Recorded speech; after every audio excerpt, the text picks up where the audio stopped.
from Iloilo is recognized. I am told by counsel she's in the bathroom and will be coming momentarily.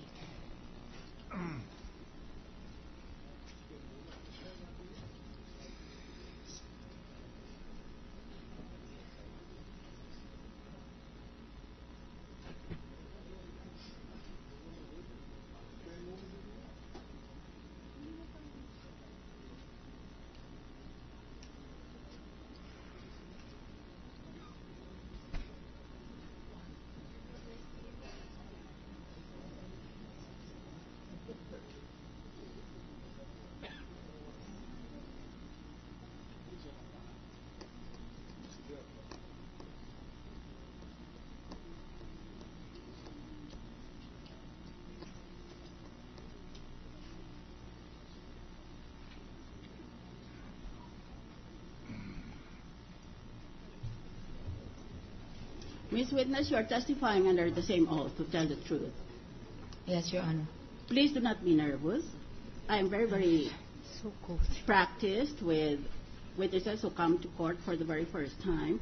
I strongly suggest that you take a sip of water, which is what we do when the witness is disturbed. And please do not think that I'm going to try and trap you with a clever question. I will not do that with you, since you are, in effect, an impartial witness. I want to reveal you to the public in all your beauty and in the full glory of your college education. I am your friend. It appeared from your narration recently that you were deeply disturbed by the visit of Mr. Banal. Is that a correct impression? Yes, You Your were Honor. so disturbed that you went on a round of talks from one superior officer of the bank to another. Isn't that so? Yes, Your Honor. And you had reason to be, because I think even only subconsciously you remembered that you and he were talking about a foreign currency deposit. You are talking about a foreign currency deposit that did not belong to him. Is that why you were disturbed? I was disturbed, Your Honor, because apparently this person was holding what seemed like a bank document, which was supposed to be Absolutely confidential, yes. So you're putting it in another way, but more or less we have reached the same conclusion. And maybe even only in your subconscious you remembered, maybe during your seminar or orientation as a bank manager, that under the law called Instituting a Foreign Currency Deposit System in the Philippines, Section 8, which is entitled Secrecy of Foreign Currency Deposits, provides that all foreign currency deposits, etc., are hereby declared as and considered of an absolutely confidential nature, and, except upon the written permission of the depositor, in no instance shall foreign currency deposits be examined, inquired, or looked into by any person. I think that, as a college graduate, it was impressed in your mind that even if a person merely asks a question about a foreign currency deposit that does not belong to him, he's already violating the law. Would you say that? Yes, Your Honor. Yes. Because the law is very, very strict. It says, Section 8, Secrecy of Foreign Currency Deposits. These deposits are of an absolutely confidential in nature and, except upon the written permission of the depositor, in no instance, that's the law speaking, in no instance shall foreign currency deposits be examined, inquired into. Inquired into. The law even prohibits any person from asking any question. Inquired into or looked into by any person, government official, bureau of office, etc. So the prohibition is absolute.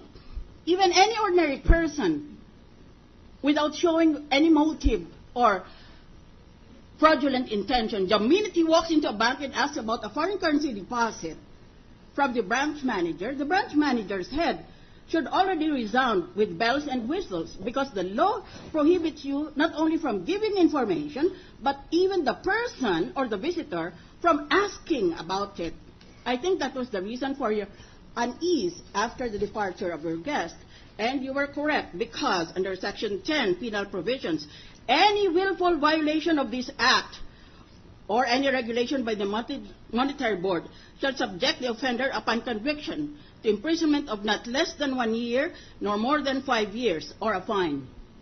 So I have raised this question with you just to assure you, since you look so miserable there on the witness stand, that what you are doing was completely correct. You are acting pursuant exactly to the language of the law, unlike a lawmaker who, although a lawmaker, was already a lawbreaker. I do not wish for you to answer this question. That is my personal view as a lawyer and as a judge here in this court. Perhaps people should read the law more carefully, particularly when they're entrusted with making the law. And may I say there is a similar provision with the domestic currency deposit law. Now, I'm no longer going to ask you a question. I will just make a manifestation. I'm no longer talking to you. I would like to manifest to my honorable and distinguished colleagues in the impeachment court. According to the timeline I have tried to draw, Mr. Banal received a copy, an anonymous copy of the signature card on January 30. He has no clue where it came from. On February 2, Representative Reynaldo Umali received an envelope purporting to contain also the same documents with signature cards, and he has no clue where it came from. What is a judge to make of this situation? The judge will, of course, turn to the rules of evidence, particularly Rule 131, Section 3, entitled Disputable Presumptions. The following presumptions are satisfactory if uncontradicted, but may be contradicted and overcome by other evidence.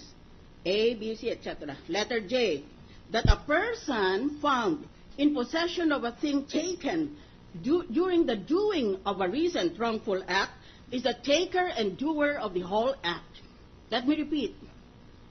Disputable presumption, that a person found in possession of a thing taken in the doing of a recent wrongful act is the taker and the doer of the whole act.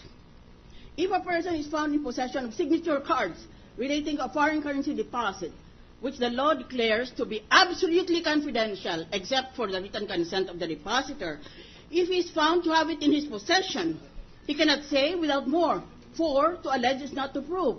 He cannot say without more evidence that he does not know how it came to his possession, because then the law steps in and raises the disputable presumption that he was a thief of that signature card. That is the presumption in our rules of court.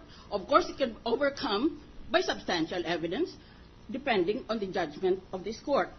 Let me also go on, since I'm citing the disputable presumptions. Letter Y, another disputable presumption, that things have happened according to the ordinary course of nature and the ordinary habits of life. Again, that is a disputable presumption. Normally, short ladies, short, long, tall, white, broad, etc., do not give us incidents unless documents, unless we know her, or if she is anonymous, then we stop her. I've done that many times when I've stepped out of session hall. I've always stopped the person and say, what is your name? Where are you from? What is this about? I will then turn to my aide and say, will you please take care of this? And I turn to the visitor and say, you may follow it up with her. That is normally what a politician does. We don't just accept pieces of paper. In my case, for example, because of threats to my life in a prior position and in a prior life, I'm careful to identify the person who is giving me something, especially if it is in the form of a package that I cannot visibly see from outside. So, we have to presume that things have happened according to the ordinary course of life. Lumalabas ka, sukat na binigyan ng envelope, wala kang pakialam. Saka mo na lang binuksan, tapos, voila, there's an presumably illegally obtained document inside the envelope. Ngayon sasabihin mo, hindi ko intindi bakit nadating sa akin yan. There's the law. The law says, pag hindi mo pinapaliwanag yan, ang ibig sabihin, ikaw nagnakaw niyan. Kung pickpocket ka at nasa bus ka, Pagkatapos may nawalang pitaka at ikaw may hawak, sasabihin ng pulis, ikaw pa lang...